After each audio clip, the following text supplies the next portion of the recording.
This is actually like my fourth one, so it actually took me like about a month to get this one done, and a lot of that was just waiting on time to do it. But the base down there has all the guts in it, and then when I make a new robot, I just build like up off of that. So the motors are actually from a hoverboard. The speed controllers are from an electric skateboard, and the hand controller is from a drone. So I had to make all that make sense together to make it move. But other than that, it's basic, just RC stuff. Like when you plug a servo into a receiver and then hook it into a switch, it makes that motion. I just made that motion do something else.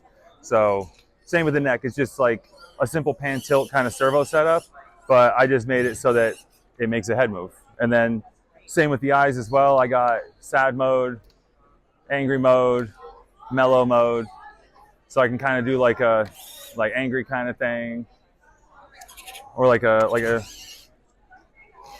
But that was actually the point of this whole robot, was to make something that could be more like emotive, something that could actually show more emotions. My previous ones were very just drive around and look cool. This one actually can kind of somewhat communicate with people.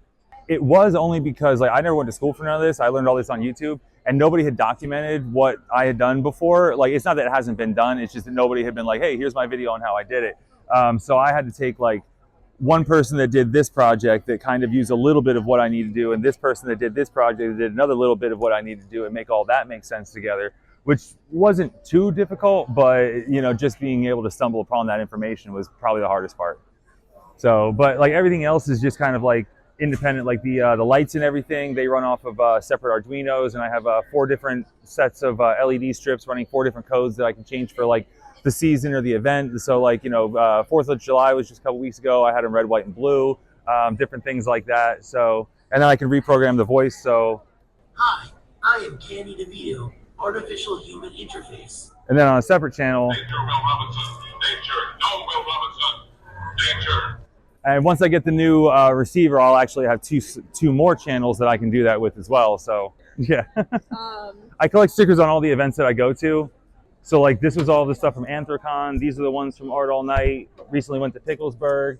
And then these are the ones from this event so far.